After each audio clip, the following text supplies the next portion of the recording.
Dirty politics, hard times. Book 2. The Millowner's Daughter. God help the poor, God help the poor, who on this wintry morn come forth from alleys dim and courts obscure. God help yon poor pale girl who droops forlorn, and meekly her affliction doth endure. God help her, outcast lamb, she trembling stands, all wan her lips and frozen red her hands. Her sunken eyes are modestly downcast, her night-black hair streams on the fitful blast. Her bosom, passing fair, is half revealed, and oh, so cold the snow lies there congealed. Her feet benumbed, her shoes all rent and worn. God help the outcast lamb who stands forlorn. God help the poor.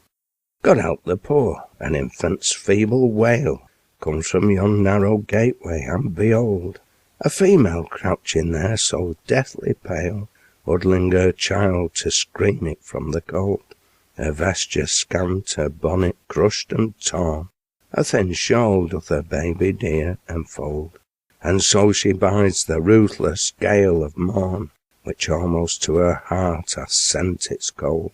And now she sudden darts a ravening look, as one with new hot bread goes past the nook, and as the tempting load is onward borne, she weeps, God help the helpless one forlorn, God help the poor. God help the poor, behold yon famished lad, no shoes nor hose his wounded feet protect, with limping gait and look so dreamy sad, he wanders onwards, stopping to inspect each window stored with articles of food. He yearns but to enjoy one cheering meal. Oh, to the hungry palate viands rude would yield a zest the famished only feel. He now devours a crust of mouldy bread, with teeth and hands the precious boon is torn, unmindful of the storm that round his head impetuous sweeps. God help thee, child forlorn, God help the poor. God help the poor, another have I found, a bowed and venerable man is he, his slouched hat with faded crape is bound, his coat is grey, and threadbare too, I see. The rude winds seem to mock his hoary hair, his shirtless bosom to the blast is bare, anon he turns and casts a wistful eye, and with scant napkin wipes the blinding spray, and looks around as if he fain would spy friends he had feasted in his better day. Ah, some are dead, and some have long forborne to know the poor, and he is left forlorn. God help the poor. God help the poor who in lone valleys dwell, or by far hills where whin and heather grow. Theirs is a story sad indeed to tell, yet little cares the world unless 'twould know about the toil and want men undergo. The wearying loom doth call them up at morn, they work till worn out nature sinks to sleep. They taste, but are not fed. The snow drifts deep around the fireless cot and blocks the door. The night storm howls a dirge across the moor, and shall they perish thus, oppressed and lorn? Shall toil and famine hopeless still be borne? No, God will yet arise and help the poor. Samuel Bamford, Handloom Weaver. Unfortunately, the poor are still with us. God seems helpless. The rich could help, but they have decided not to. Chapter 1. Happy birthday, Daniel. It was a Sunday in August 1841, and young Daniel's 4th birthday. The youngster smiled at his father and walked over to him, placing his hands on his dad's knee, looking up at him with his dark brown eyes. His father returned his son's gaze for a brief moment, a grave expression on his face. The lad's eyes, his long lashes and thick dark coal black hair always reminded him of Bess, and every time he thought of his dead wife, he felt a stab of grief. It had been almost 3 years since the events leading up to Bess's death, but Daniel Ackroyd still missed his beloved. At the same time, having to rear and nurture their son had provided him with a purpose, a focus in life and a will to carry on. He loved young Daniel with a passion and was determined to provide the best possible future for him. He shook his head, as if to clear away his morbid thoughts, unwilling to allow his underlying sadness to spoil his son's happiness. He laughed good-naturedly, and, placing his hands under his child's armpits, lifted him up onto his knee and kissed him on the forehead.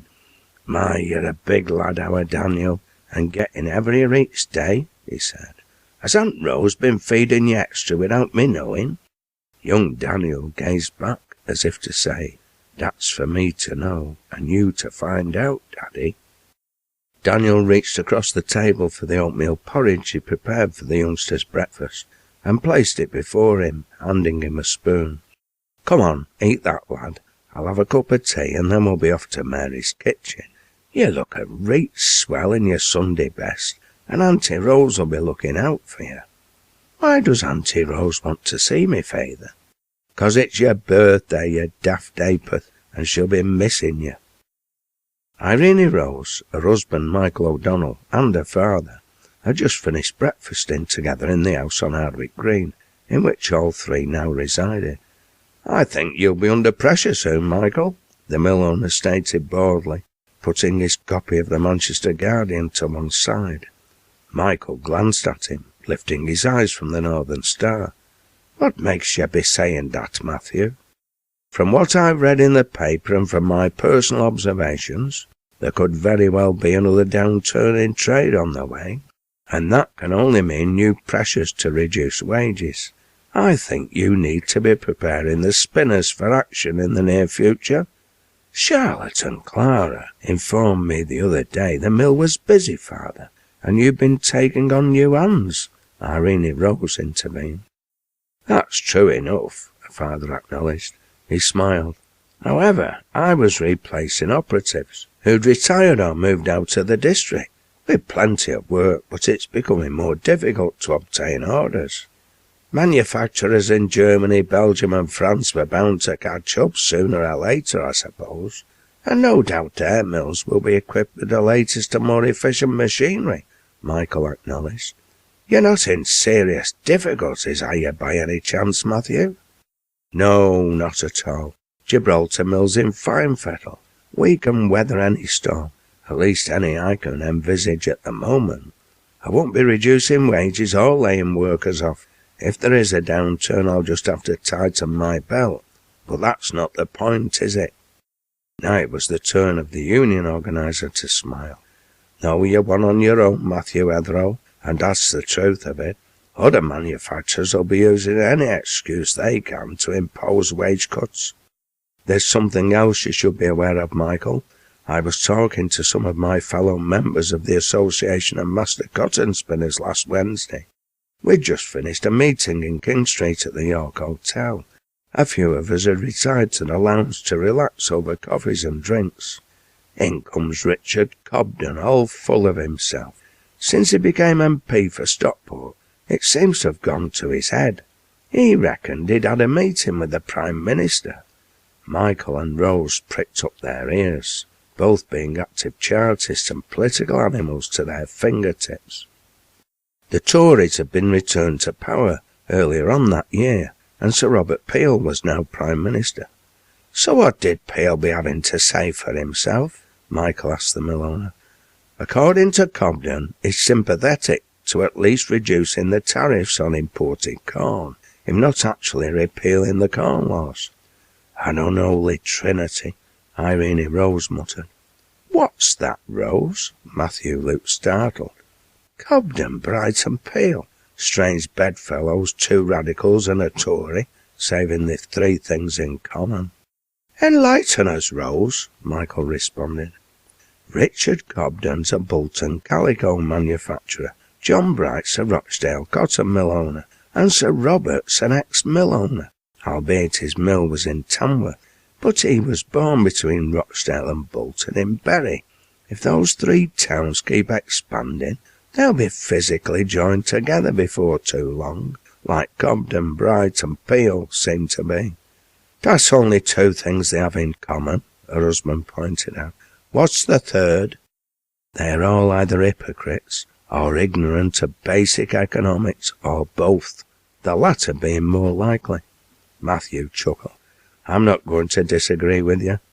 I think it's time you told us what Cobden's up to, Michael interjected.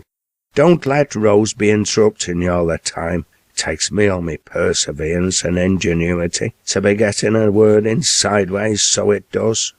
Rose screwed up her face in mock disgust. She'd never met an Irishman who didn't have the gift of the gab, and her husband was no exception to the rule. At the same time, she knew there was more than a little substance for her husband's complaint. Yes, father, tell us what happened. Cobden reckons it's time for another major campaign to repeal the Corn Laws, and he's adamant the manufacturers must mobilise their workers as part of any effort. He senses Peel's weakness and thinks the manufacturers can take advantage. His anti-Corn Law League has commissioned its favourite propagandist, William Coote Taylor, to research the subject and its effects in the manufacturing districts. Taylor's just published a new book, The Natural History of Society. He's making a tour of speaking engagements with Cobden and Bright. They're intent on stirring things up, and they'll do anything they can to provoke the working classes into action. That seems a sensible course of action from the League's point of view, Michael pointed out. I may not agree with them, but I can hardly blame them for stepping up their campaign. A reduction in the price of corn and bread would be a godsend for them. Only if they can reduce workers' wages, Irene Rose interjected. They go around telling operatives they're campaigning to relieve their distress and how they should join them and demonstrate for repeal. They tell them they'll be rewarded with a £4 loaf for the price of a £2 loaf and a 10-hour working day, that their real enemy is the selfish landed aristocracy and the large wealthy farmers. She shook her head. You both know as well as I do that's humbug and hypocritical nonsense. The manufacturers are responsible for low wages and long hours, not the landowners. Once the Corn Laws are repealed, they'll cut wages even further. That's the only way they can reduce their export prices. To pretend otherwise is nonsense. You sound as though the aristocrats and the large farmers are the workers' friends, Matthew said wryly. Have you been reading Benjamin Disraeli? Are you in favour of an alliance between the aristocracy and the working classes against the middle class? Irene Rose recognised the humorous twinkle in her father's eyes. As mother used to say, sarcasm is the lowest form of wit and the highest form of ignorance, father dear, she replied with a grin. You know I don't mean that. Both the manufacturers and the aristos are the workers' enemies, but the manufacturers are worst, not least because they know their workers' plight intimately. The fact is, for them, the real aim is to win free trade. Aye, but Michael tried to intervene. Irene Rose wasn't giving way. Not only do the tariffs on imported corn increase their costs, but if maintained, the corn exporting countries could very well impose tariffs of their own on imported cotton goods. That's the concern of the free traders and the mill owners generally. The Corn Law issue is an argument between landowners and manufacturers, between the protectionists and the advocates of free trade. She broke off for a second, a new thought entering her head. There's another reason why the factory workers won't benefit from a reduction in corn prices. It will break many a small tenant farmer and drive down agricultural workers' wages. You're right there, Rose, Michael intervened. Depressed agricultural wages encourages new migration into the towns, increasing the number of unemployed. And that reduces factory workers' wages even further. Workers need to concentrate on ending the competition between themselves by combining in unions. They need to fight for improved wages, shorter hours, and the charter. Matthew's eyes twinkled. His daughter never failed to surprise him. Her grasp of the issues at stake was second to none, but she'd had a good teacher in the form of the late and much lamented Bess Ackroyd. Once again, you're quite right, Rose, he agreed. However, I fear there's a new twist to the plot." "How do you mean, father?" "As the discussion proceeded, I and others pointed out the reluctance of the workers to support the Anti-Corn Law League. An idea then began to take hold that it would be easy for the mill owners to provoke widespread strike action the League could take advantage of by convincing the government the turnouts were protests against high food prices." Irene Rose looked astonished. "The workers and their unions won't fall for that. They're not stupid," she pointed out. "I know," Matthew assured them, "but if they were faced with substantial wage cuts, in the order of, say, 25%, they'd be provoked into turnouts, don't you think?" 25%? Are you being serious, Matthew?" Michael's voice betrayed his surprise. "Deadly serious. I'm not sure it will happen, or when it will happen, but it's seriously being contemplated. My guess is it will be about this time next year." "What makes you say that, father?"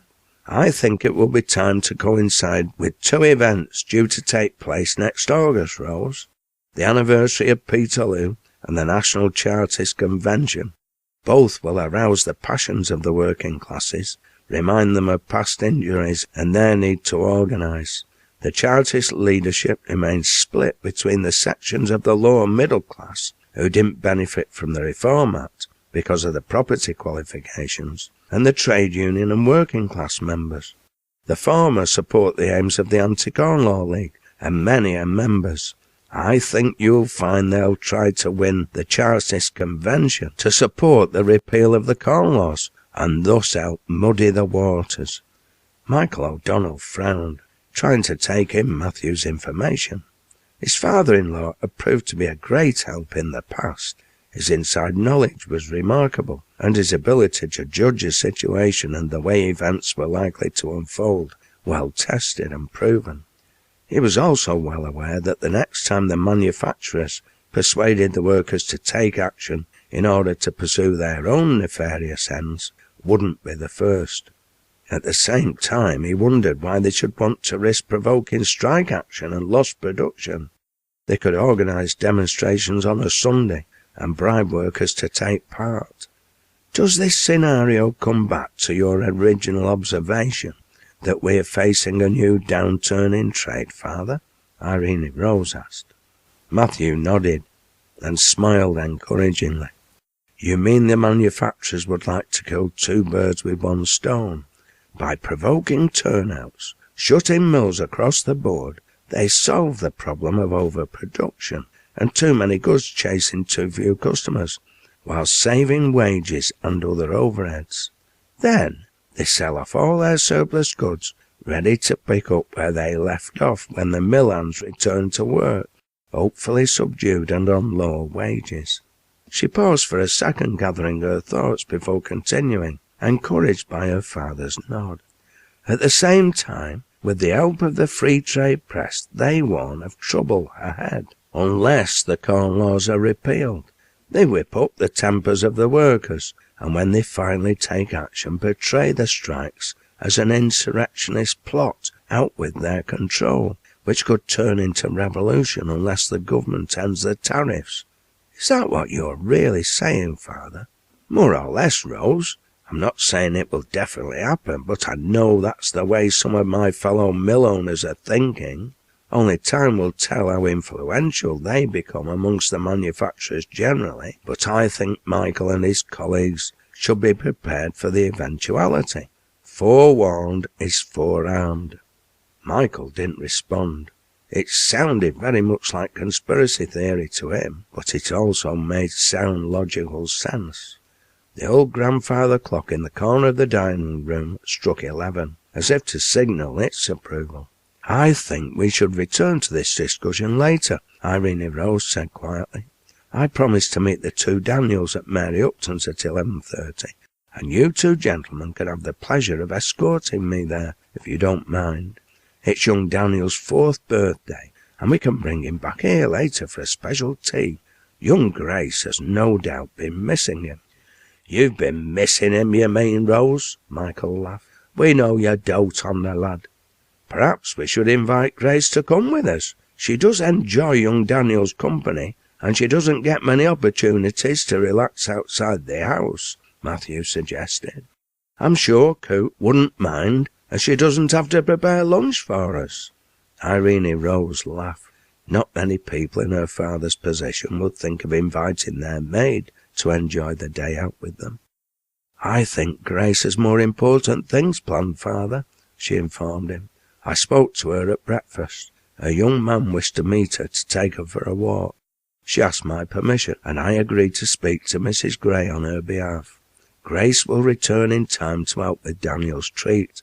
In the meantime, let's not keep Daniel waiting. It is a special occasion for the lad after all." Chapter 2.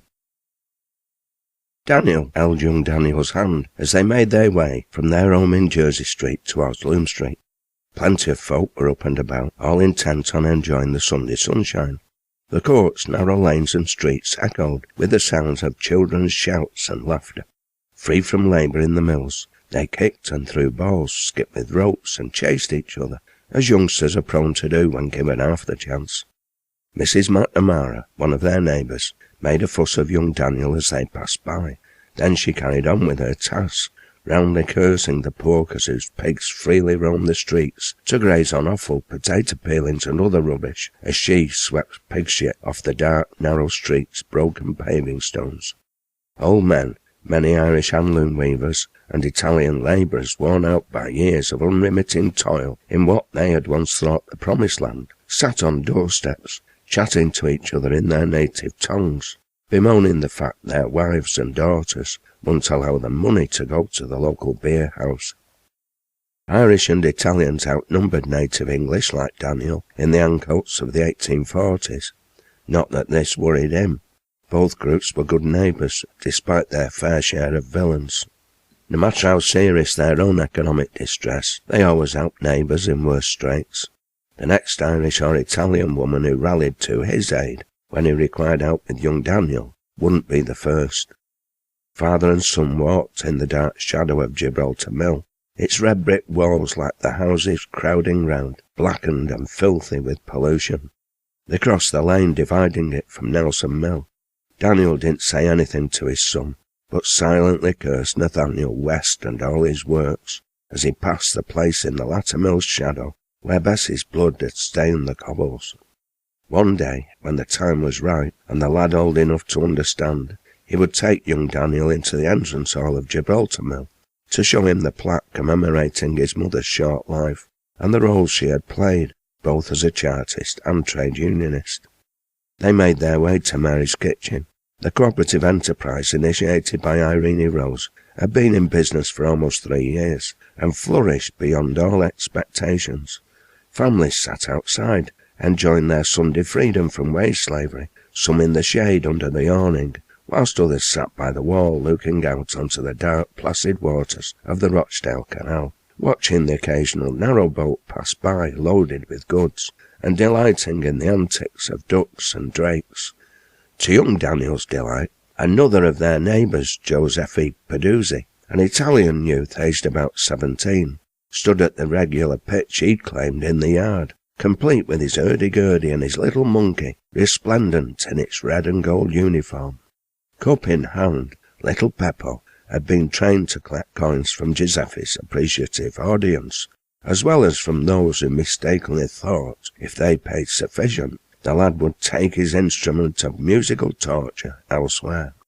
Luckily, the latter tended to be in the minority, although Peppo didn't discriminate when performing his duties. Mary Upton appeared at the entrance to the converted barn as the two Daniels approached. "There you be, me little one," she exclaimed in delight, bending down, her arms open wide. Young Daniel let go of his father's hand and sprinted toward her, a big smile splitting his face. He leapt into space fearlessly. Mary caught him under the armpits and spun him around, Daniel giggling for all his worth. His legs flew out, describing a wide arc through the air. Eventually, Mary stopped, fearing she'd fall over with dizziness. She placed the lad on his feet before picking him up once more to hug him close. Happy birthday, Daniel. How's me favourite little lad? Daniel laughed, placing his arms around her neck and his soft, warm cheek against hers. I'm reet gradely, Auntie Mary, he whispered in her ear, sounding all grown up. Reet gradely? That's an improvement. Last Sunday you were only fair to middling, as I seems to remember.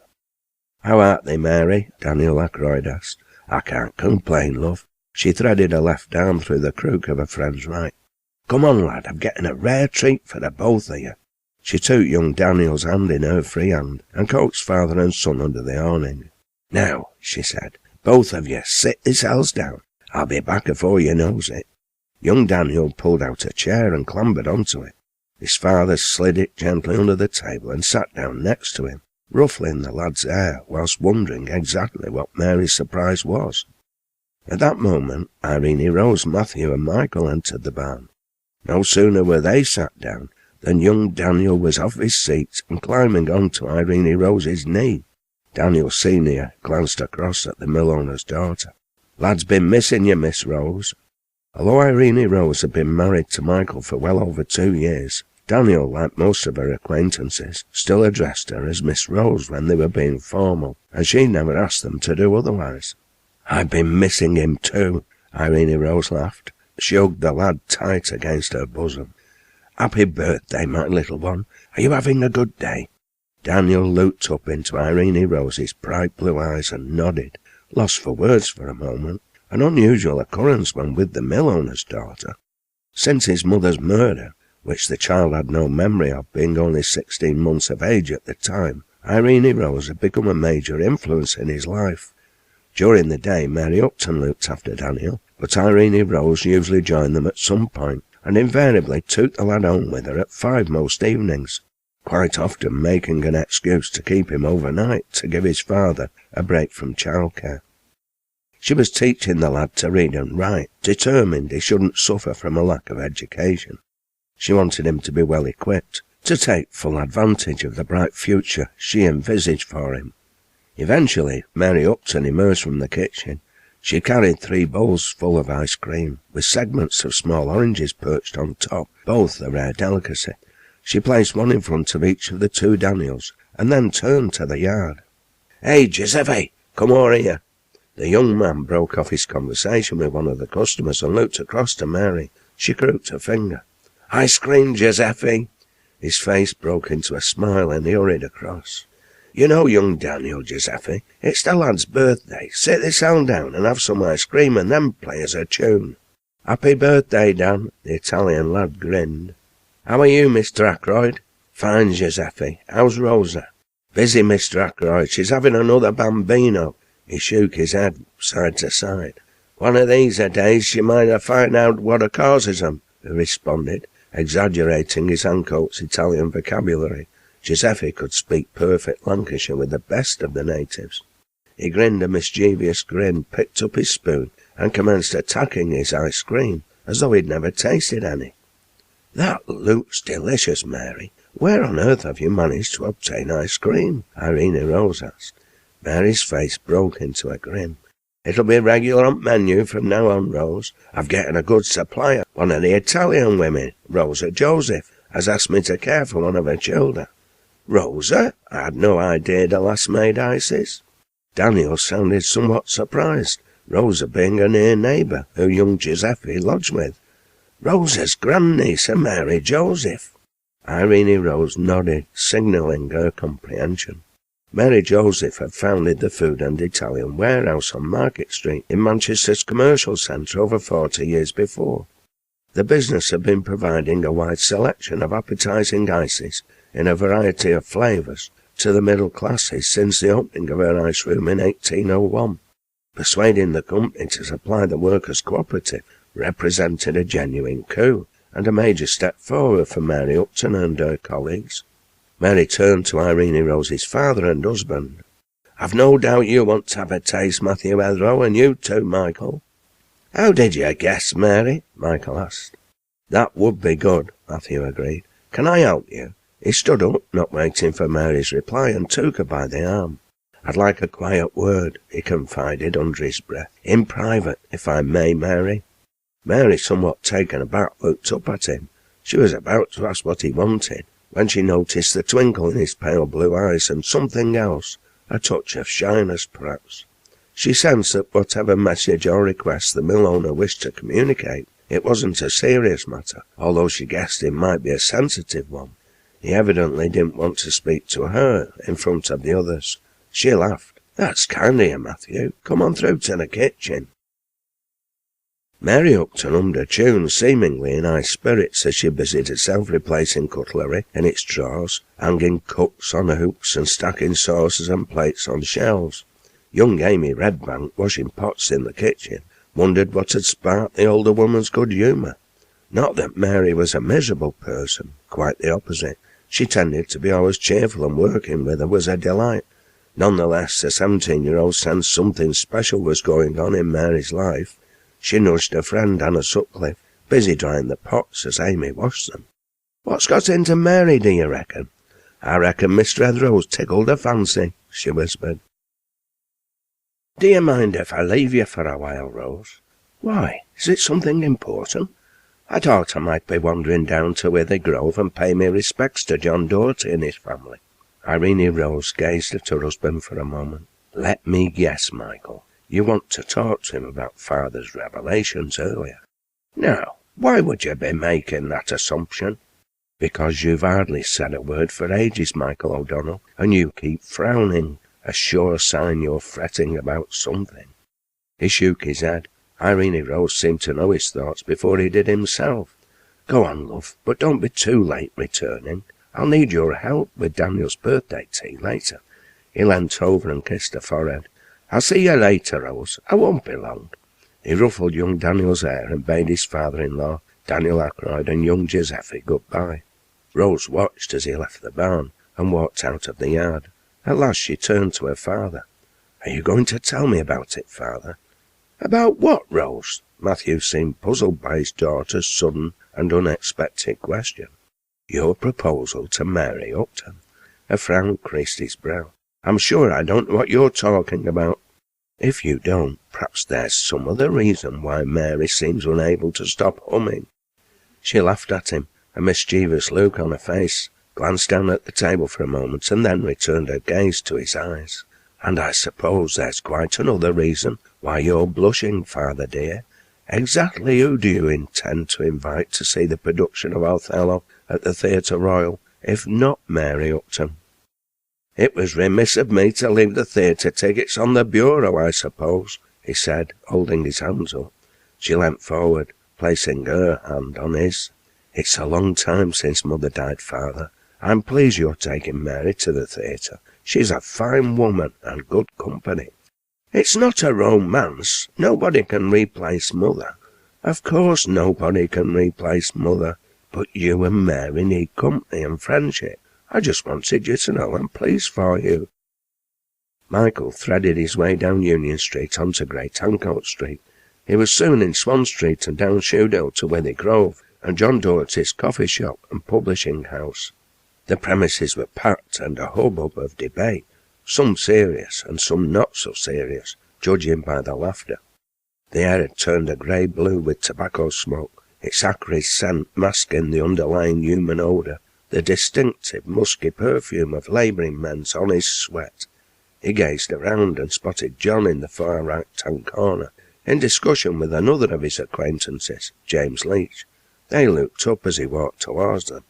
"Now, here's a man who may be able to help you, James," John exclaimed. He stood up to greet his fellow countryman, sticking his hand out.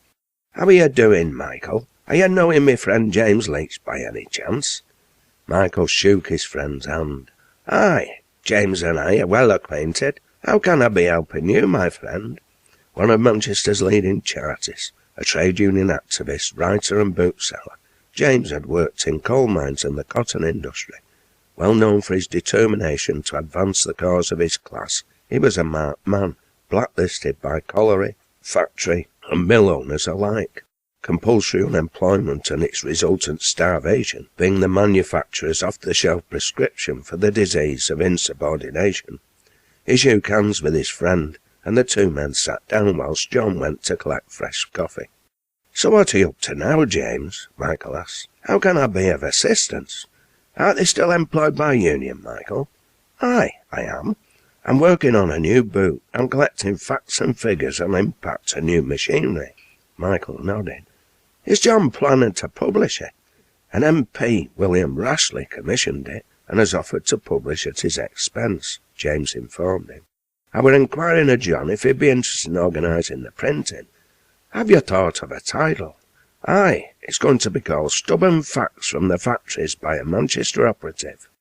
"I'd have thought Facts from the Manchester Factories by a Stubborn Operative might have been more accurate." James' only response was to laugh. John Doughty returned with the coffee. Michael added sugar to his and stirred, preferring it strong, black and sweet. He blew the vapour across the top and took a sip, looking at James as he did so. "I haven't exact figures on me, but improvements to machinery are steaming ahead. I know of one mill in Rochdale which has been slowly bringing in double-decker mules. They employed 600 spinners in 1835 and now employ only 300. But the number of spindles the 300 operate is over 10% greater than previously operated by the 600. Furthermore, whereas in 1835 at the same mill 20% were men, they now all women. The same thing's taking place in other sections of the textile industry." He paused, taking another sip of coffee, savouring its rich taste. John obviously had a good supplier. "Recent improvements in carding frames tell the same story. One Stockport mill has just put half its carders out of work. In textile printing the story's repeated. 6-colour print machines are replacing 4-colour, and there are rumours of an 8-colour machine under test. Not long ago all printing was by hand, 1 colour at a time." "Have you heard of the Jacquard loom?" John asked. "I can't say I have," Leach replied. "It were invented by a Frenchman, Joseph Marie Jacquard, back in 1801. He were a weaver. Lad could neither read nor write till he were 13, but he had a fascination with mathematics and mechanics. He wanted to weave fancy and repetitive patterns on his loom, a very intricate business. Anyway, he put his mind to the problem and modified his loom by making it automatic. Mechanisms controlled by a series of cards with punched holes. The pattern of the holes determines the pattern of the weave." "That's another thing," Michael interjected. "Automatic spinning mules, what they call self-actors, are under development. Once they're set going, they do the job on their own." "James Hargreaves has a lot to answer for," John Doughty observed. "Pity the Luddites weren't successful and stopped the problem of mechanisation in its tracks before it had real chance to gain momentum." James Leach laughed. "It's no use blaming poor Hargreaves, that's history. Besides, his motivation were honourable." "Aye, you're right," Michael agreed. "They say necessity is the mother of invention." "How do you mean?" John Doughty asked. "Back in the 18th century, handloom weavers didn't have a problem with overproduction. They had difficulty keeping up with the demand. The weavers relied on the family to card and spin the wool. It was a handicraft business carried out at home. It took 3 spinners to produce the yarn for 1 weaver. But the spinners, usually the weavers' wives and daughters, had other household duties. They couldn't afford to be sat at their spinning wheels all day. Hargreaves solved the problem in 1764, when he invented the spinning jenny. It enabled his wife to spin 16 bobbins for every one she produced before. That were how it started." "You're right, Michael," James Leach agreed. "Where did Arkwright come into this?" John Doughty asked. "I thought he invented the jenny." Michael shook his head. "No, he's credited with inventing the spinning frame. From what I understand, Arkwright was a charlatan, although he became a rich man and lauded by many as the father of the Industrial Revolution. Apprenticed to a barber in Kirkham near Preston, he met a clockmaker called Kay. He gave him the design for the spinning frame, which Arkwright patented, and they went into partnership. Trouble was, the real inventor of the spinning frame, Thomas Hayes, had asked Kay to manufacture it in metal for him. Hayes, a reed maker, hailed from Lee. When taken to court, the patents were taken off Arkwright, but by then he'd made a fortune and it didn't prevent him being knighted. "Don't be too hard on Arkwright," James said. "He had some principles. 3/4 of the workers in his Manchester mill were children, and he wouldn't take 'em on until their 6th birthday. John Doherty listened to this information with some surprise. Richard Arkwright's reputation obviously didn't quite match the reality, assuming Michael and James were correct. However, by now his fellow Irishman was in full flow, and John saw no reason to challenge either of his friend's veracity. Whatever Arkwright's role, once water power and subsequently steam power were applied to these machines, the Industrial Revolution was really underway. Another Lancashire man, Samuel Crompton from Bolton, developed a spinning mule in 1785, and in the same year a country parson, Dr. Edmund Cartwright, developed the first power loom, although it took until 1801 before it was capable of competing with a hand loom weaver. From that moment on, the hand loom weavers were doomed. Hargreaves set out to make his own, and as a consequence all weavers' lives easier, and ended up ensuring their impoverishment. At the height of their powers, an independent hand loom weaver and his family could earn up to £4 sterling a week. Nowadays a hand loom weaver's lucky to earn 10 shillings. He looked his companions in the eye. We can't turn back the clock. These inventions made by simple, practical men with few resources for the best of reasons led to modern industry, and the dire situation workers find themselves in today. James Hargreaves and the rest didn't envisage, let alone understand, the powerful anarchic forces they were unleashing on society. Innovations across all industries will follow as sure as night follows day. Weavers and spinners, wherever our cottons penetrate, will be impoverished in their turn. Capital respects no national boundaries, and modern working men have no country. Whether we're Irish, English, French, German or Indian, the same enemy grinds us down. James Leach smiled. I must admit I'm reet glad these 2 Irish troublemakers are on my side. I'd hate to have you agin me. The question all labouring people need to ask isn't whether further improvements in machinery will take place, but who will control that machinery's use, Michael pointed out. Machines used and controlled for the common good offer us the possibility of cheaper products, the benefits of leisure time, the possibility of acquiring education and knowledge. All could enjoy improved living standards and a pleasant life. On the other hand, the status quo, private ownership and control, only holds out further wage cuts, degradation, poverty and starvation for the overwhelming majority. Aye, you're right, Michael, John Doherty agreed. Machines are neutral, they're not the cause of social injustice any more than God is. Those afflictions are man-made. Machines have the capacity to help us make a better world. Who controls the machine is key.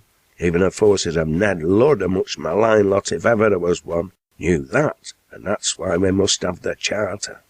Aye, the Meisters aren't good at rewriting history, James intervened. The Luddites were ne'er again machinery, even though they were experts at breaking it. They were again the replacement of time-served workers by unskilled and untrained labourers, machine-minders. That were the point of their campaign.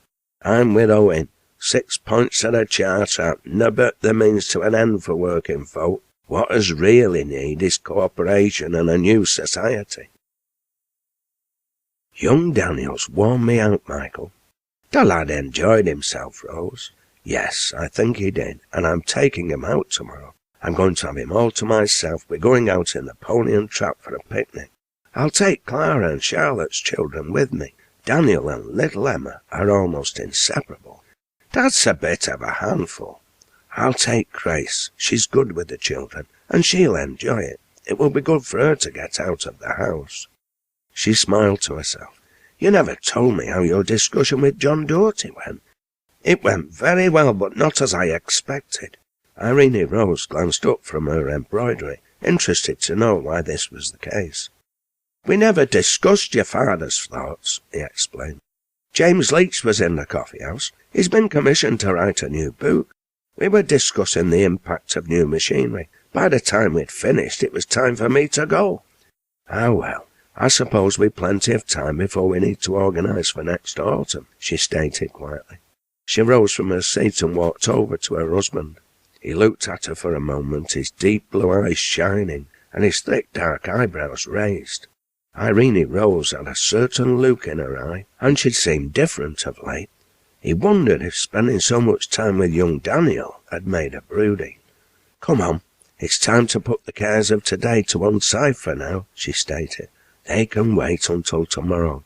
We've more important things to occupy our minds. Take me to bed, explain to me why you love me so much, and I'll return the compliment." Michael laughed and took her outstretched hand in his. Chapter 3. Mary Upton smiled as she heard the rumbling metallic sound of iron-shod wheels and the ring of ponies' hoofs on the yard cobbles. Next moment, Irene Rose appeared in the doorway of her cottage, young Daniel in tow, a big grin on his face. "Morning, Miss Rose. Sit thyself down." Daniel made his way over to Clara Chadwick's daughter, Emma, and sat cross-legged on the old flock rug in front of the fireplace with her. Both the same age, give or take a couple of weeks, they were great friends. Jonathan, Emma's 6-year-old brother, smiled, said hello, and immediately returned his attention to Rebecca and Rachel, Charlotte Beswick's twins. "Can I help with anything, Mary?" "No fret, Miss Rose, I'll be in a bit a minute. I've just finished packing up after operative's breakfast. There's nearly mass tea in pot. Help thyself." With that she disappeared into her living room, and Rose heard the sound of drawers opening and closing. Mary was obviously searching for something. At that moment the door opened. A dark-haired young girl appeared, no more than 10 years of age, holding a young boy, maybe 3 or 4, firmly by the hand.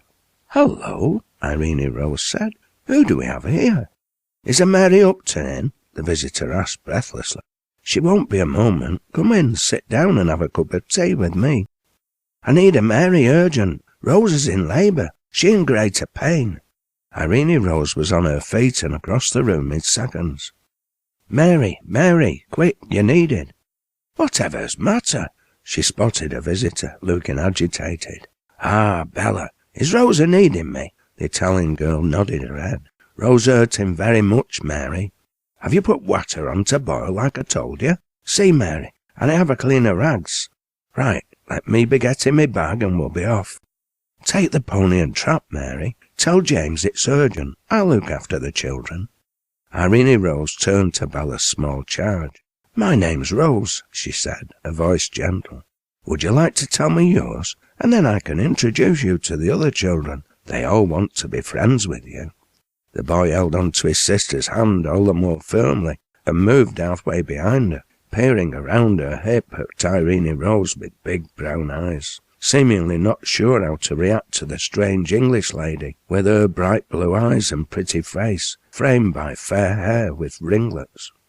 "There's no need to be shy, little one. You're amongst friends," Irene Rose coaxed. "Come on, Giovanni," Bella exclaimed. "Say hello to the young lady. She'll not bite you." She walked over, pulling her unsure charge with her. "Giovanni's very shy, miss." Irene Rose shook her head with a grin and decided to call in the experts, the ability to delegate being one of her many qualities. "Daniel, Emma, come over here." The 2 4-year-olds stood up. "Say hello to Giovanni. He's come to play." They took the boy by the hand. Within moments they were playing together as if lifelong friends. Bella laughed. "Thank her goodness," she said simply. Mary entered the kitchen with her bag, now firmly in midwife role. "I'll leave you in charge here, Rose. Tom Jenkinson, Esther and Amy will be back soon with fresh victuals to prepare for the mill workers' midday break," she said briskly. "Come on, young Bella, me love. Let's be sorting Rosa out and bring a new babby safe into the world." Thus Irene Rose's plans to take the children for a picnic evaporated into thin air. She opened her purse, pulled out a leather-bound novel and settled down to read, wondering what further excitement might lie in store. Events that August Monday morning seemed to conspire, challenging Matthew Etherow's belief that a move to reduce the mill operatives' wages would come to a head the next year. Michael O'Donnell had barely reached the small office above Polly's millinery shop in Oldham Street he shared with Daniel Donovan, an official of the Powerloom Overlookers Association and a member of the General Council of the National Charter Association, when 2 delegates, George Hadfield and William Doyle, walked in. They informed them the superintendents of 3 Droylsden mills had placed notices at all the work entrances announcing a 10% cut in wages to take effect immediately due to unfavourable trading conditions on the continents of Europe and North America. Droylsden, a market town with spinning and weaving mills, wasn't noted as a stronghold of trade unionism. Despite this, the workers at New Mill, which bordered on Openshaw, a growing engineering centre where union organisation was developing fast, had immediately organised a turnout and had pickets in place to prevent finished goods leaving the mill and potential strike breakers or knobsticks as they were known entering. Mill hands at the other 2 mills were planning evening meetings and working normally in the meantime, a sure sign of weakness. George Hadfield urged Michael to attend and speak out, although William Doyle warned few of the workers were members of a union in either mill, and they'd have their work cut out to persuade them to resist the wage reductions. Michael indicated he'd gladly attend and address the meetings providing he was allowed to do so, and that he'd involve Daniel Donovan. He liked nothing better than a challenge, and long experience had taught him the most hostile meetings were often the ones where the best converts were made. In a room full of enemies you can only make friends, being his own slant on the old Irish proverb that a stranger is merely a friend you've yet to meet. He questioned both delegates carefully, and they informed him there seemed to be some coordination between the managers of the 3 mills, the clearest sign being that all the printed notices were identical. This intrigued Michael. Coordination wasn't unusual, and, in view of Matthew's arguments the previous day, was to be expected. The fact only 3 mills were involved puzzled him. 2 questions immediately arose in his mind. Did this mean the owners of the 3 mills were mavericks, acting without the support of other Droylsden manufacturers?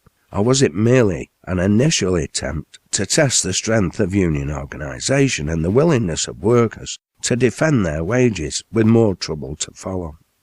Later that day, Michael was about to leave the office with Daniel Donovan with the intention of having lunch at Mary's kitchen, when another delegate burst into the office, this time a collier's representative, Richard Rogers from Clayton, a township bordering Droylsden and Manchester. "You look flushed, Richard," Donovan remarked. "Where's the fire?"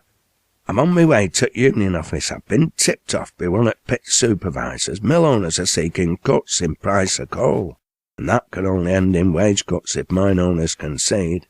I thought it might be something you should be made aware of." "Have you time to eat with us, Richard?" "No, I must be off. I'll catch thee later, maybe." "The plot thickens, Dan," Michael said. "Let's be off to Mary's. We need to talk, am I thinking?" Irene Rose had enjoyed a busy morning standing in for Mary Upton. The berth was obviously a difficult one, the time coming up to 12:30, and she still hadn't returned. The co-op staff consisted of Amy Redbank and Anna Sutcliffe, who worked in the kitchen with Mary, together with Esther Radcliffe and Susan Openshaw, who waited on and served in the shop.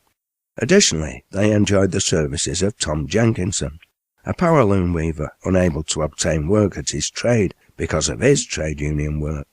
Tom organised the marketing in conjunction with Mary and did most of the heavy work, fetching and carrying. When they'd first discussed the formation of the enterprise, the idea had been to organise the tea and dining rooms as a workers' co-op and the shop side of the business as a consumer co-op under its own management. In the end, they decided to simplify the structure, bringing both sides of the business under the umbrella of the workers' co-op. This had worked well. They didn't have to duplicate labour, all were trained to perform each other's jobs, and the customers for both sides of the business tended to be the same people. The operatives from mills in the vicinity would drop in for a meal, whether it be for breakfast, dinner or tea, and place orders for any fresh vegetables, bacon, cheese or other provisions they required, which they then picked up on their way home from the mill. The premises were used in the evening for trade union meetings, socials and educational events. Plans were now underway to expand Mary's nursery, with a worker financed by the co-op. They based their wages on those of the spinners at Gibraltar Mill, by far the best paying mill in Manchester. However, the co-op paid the adult rate from the age of 16 instead of 18. In most mills it was 21. Elected as overall manager, Mary received the same wage as the rest of the adults at her own insistence, although the court rules allowed for a small differential.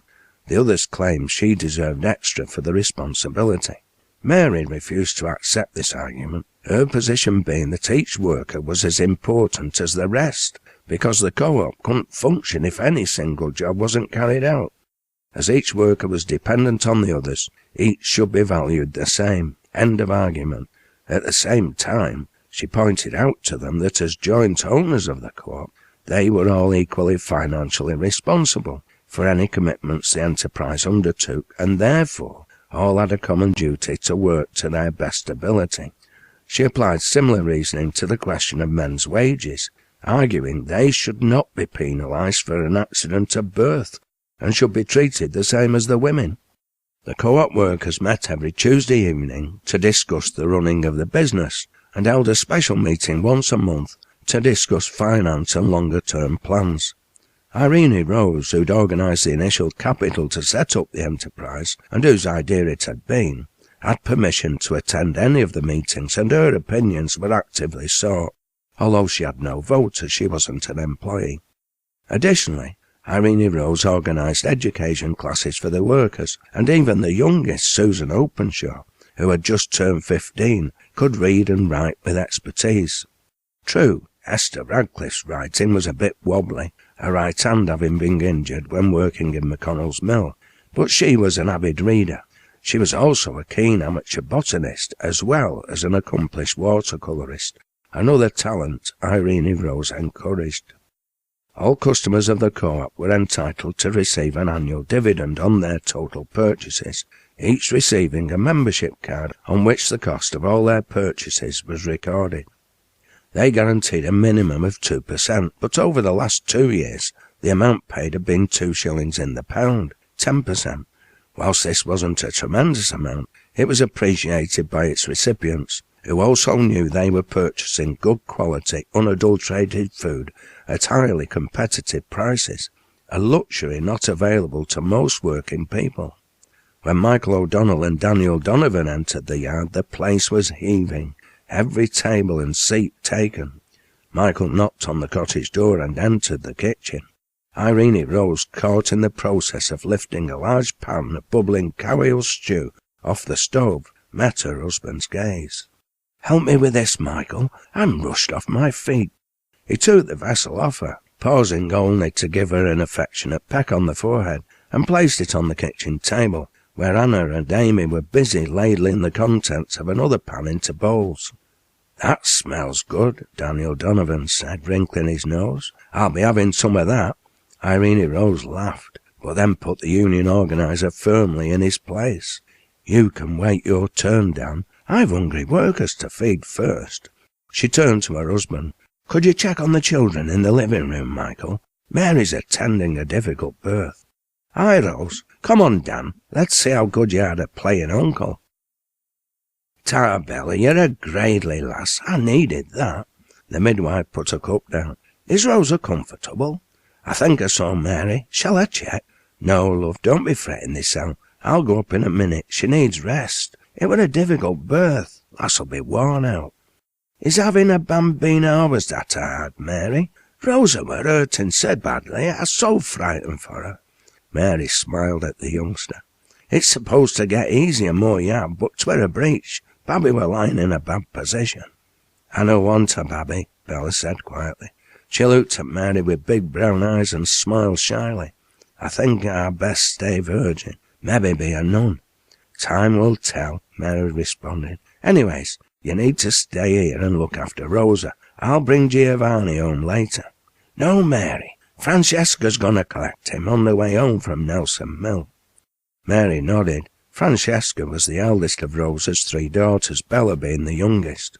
Rosa's new baby was a boy. Giovanni's position as the only male child, and the attention that naturally accompanied it, had suddenly changed. "Here I am, safe and sound." "Sit down, Mary. There's fresh tea in the pot, and plenty of stew left if you want it. You look worn out. Is it a boy or a girl?" "A little boy, Miss Rose. Giovanni's getting a brother, but to a touch and go. I thought I'd lost mother and Babby at one point." "Is James still outside?" Mary nodded as she poured herself a cup of tea. Irene Rose retreated outside, returning with the coachman. She bid him sit down and went to the stove. "Get that down you. You look as though you both need nourishment," she said, placing one bowl in front of Mary and one in front of James. She smiled to herself as her father's coachman wielded his spoon. He attacked the stew as if he hadn't ate food for a week. "You can have the rest of the afternoon off, James. I'm accompanying my husband to a Droylsden mill later. Michael can handle the pony and trap, as long as you don't mind making your own way to Hardwick." James's spoon came to a halt, halfway between bowl and mouth. "Nay, I don't mind driving you, Miss Rose. We won't be leaving here until late. We don't have to be there until the mills finish at 8:30. You might as well relax at home." "Nay, miss, I'll drive you. Anyhow," he said, a grin appearing along with a twinkle in his rheumy old eyes, "it'll save me ears from getting usual nightly battering from our Martha." "Come on, Susie, you're slow to eat. Let's be having you. Giddy up, old girl." James Black had grumbled and coaxed, whistled and aoped at the pony all the way from Mary Upton's, through Bessick and Clayton. Now they'd reached the outskirts of Droylsden, and still the pony ambled along at little more than a slow trot.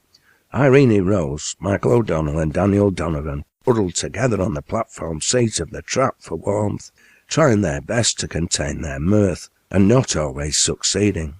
The evening had turned chilly. At last they reached Medlock Mill. Here they dropped Daniel Donovan off, leaving him in the capable hands of George Hadfield to address the powerloom weavers and other mill hands. They continued on their way, and moments later pulled up on the edge of a small cobbled square, on one side of which towered Lomas Mill. William Doyle sat at a wooden table outside a public house, named the Little Doffers Arms. The pub occupied the opposite side of the square from the mill. He looked across, his attention attracted by the sound of the pony's hoofs and the rattle of harness as the trap came to a halt. He watched, wondering who the fine lady was in the long black dress and white wool shawl, being assisted onto the road by Michael O'Donnell. He rose from his seat and walked towards them. "Michael, you're early. They're still in the mill." "I didn't want to be late, Bill. This is my wife, Irene Rose. Rose, this is my good friend, William Doyle. He's a Chartist lecturer." Irene Rose smiled. The title Chartist lecturer was normally associated with men whose activities in support of the Charter had resulted in the employers blacklisting them. The exercise of free speech in the manufacturing districts all too often bore a heavy price for working men. She held out her hand. "Please call me Rose, William." "That's kind of you, ma'am. Call me Bill." They shook hands, but their conversation went no further. The sound of the miller hooter, signalling the end of the working day, interrupted them. Within minutes, scores of workers were spilling out of the mill gates into the square, the vast majority women and children, although a young lad with distinctive bright ginger hair led the way. "Now then, Michael, see yon red-headed lad out in front? He's one of us. Let's be getting out at front at pub. They can use table as us in." The redhead made it to the front of the pub at the same time as them. "Hello, Bill. I'll be getting meeting t'order." He grinned at Michael, his cheerful face a mass of freckles. "You may not remember me, but you convinced me to be a Chartist. My name's Albert Ashton." Without more ado, he jumped up onto the bench seat and from there onto the table, as supple as a weasel.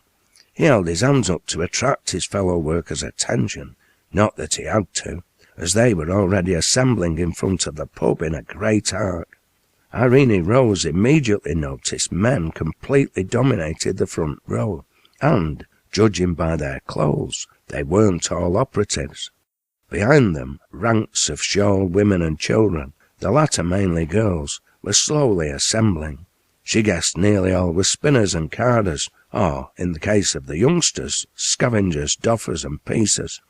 Most sported lint and cotton dust in their hair.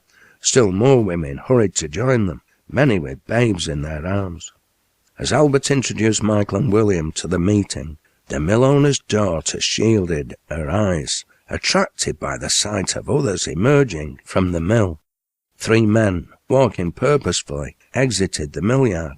All were dressed smartly in fashionable knee-length black coats and neatly pressed trousers. Irene Rose realised they must be mill managers. One she recognised almost immediately, his long, lank, flaxen yellow hair unmistakable, his high cheekbone, pale skull-like face unforgettable. She'd once seen this man riding furiously astride a slavering white steed, wielding a baton, looking like one of the horsemen of the apocalypse. A shiver travelled down her spine, as if something malevolent and putrid had walked over her grave. A swift intake of breath, and she hissed, "Nathaniel West."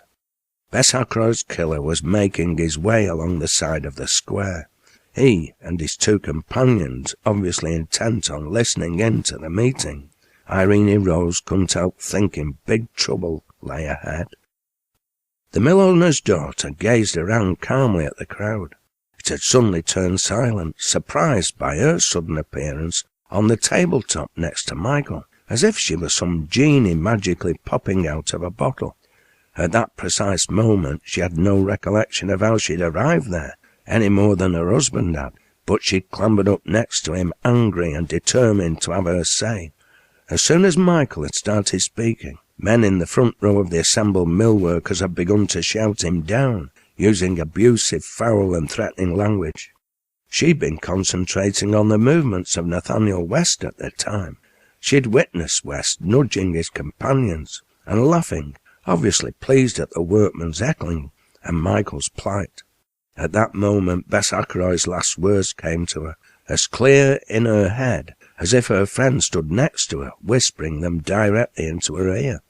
"Tell Daniel I loves him, Rose. They've killed me, and they've killed me new babby. Don't let 'em." She now looked straight ahead at the assembled crowd, concentrating on one particular woman's face, gathering her thoughts, wondering how to begin.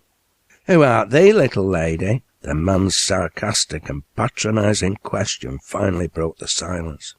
"My name's Rose, Irene Rose O'Donnell," she responded instinctively, a voice sharp and clear. "I'm a millowner's daughter." "A millowner's daughter? Thou art speaking to wrang meeting, missus," he replied, much to his colleague's amusement. Rose smiled, her confidence growing despite, or maybe because, of the interruption. "I'm a millowner's daughter, and I'm here to tell you you're being misled. There's not a real man amongst you if you're willing to accept wage cuts. There's no need. This mill makes huge profits. If you accept a wage reduction this week, your masters will be back for more next week." She took a deep breath before continuing. "I also notice the vast majority here tonight are women, and yet not one woman has spoken. Why's that?" The front row of men seemed taken by surprise, not least by the last question.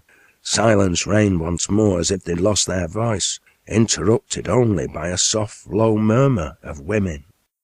"Get off with you! Back to your kitchen, woman!" a lone man's voice shouted, followed by men's laughter. "Let the women speak," Irene Rose demanded, not to be put off. "They're the ones who make ends meet, put food on the table, feed and clothe the children, wait on you men like domestic slaves. Let them have their say. Why are you so afraid to allow them to do so?" "Making decisions is man's work, missus. Begone afore we make you go." "Aye, get out here whilst they may, lady. You're a comely lass. Your place is on your back in bed, hasn't it, getting a man to satisfy you?" A growl of men's voices arose in support of the hecklers, the front row's anger clearly growing, their patience running out and their mood turning ugly. But then another voice, a woman's voice, rang out. "Let us speak, Jem Clegg, or by God you'll be making your own tea tonight." A gentle swell of amused laughter flowed through the women's ranks, only to be answered by more angry shouts and muttered oaths from the men in the front row. They evidently intended to build up a squall. Irene Rose drew breath, ready to speak again, when the ranks of women began to part, as one of their own made their way through to the front, a woman in a black shawl and ragged patched dress, with a child in her arms, finally broke through the front rank of men and turned to face her fellows. She drew herself up to her full height, a determined expression flushing the pale grey skin pallor of her face, her bright dark eyes sparkling. "Shame on you," she glowered. Her eyes swept across the row of men with a look of scorn. "The lass is right. Call yourselves men, I'm telling you now, you're nowt but a great middin, a shit tip, a useless toady in Millowner's rabble. Let the lass speak out, 'cause I for one want to hear what she has to say, and so does rest of us women. We hear more than enough of your senseless boasting and hot air at home. You eat, Betty Dunn, another shouted encouragement. You tell 'em, lass. More women began to voice their agreement, quietly at first, but then stronger and more forcefully, their words of approval and solidarity building and breaking like waves whipped up by a gale, driven foaming onto a pebbled beach at the turn of the tide. Yet another man opened his mouth to make a clever remark. The diminutive mill operative turned on him, quick as a flash.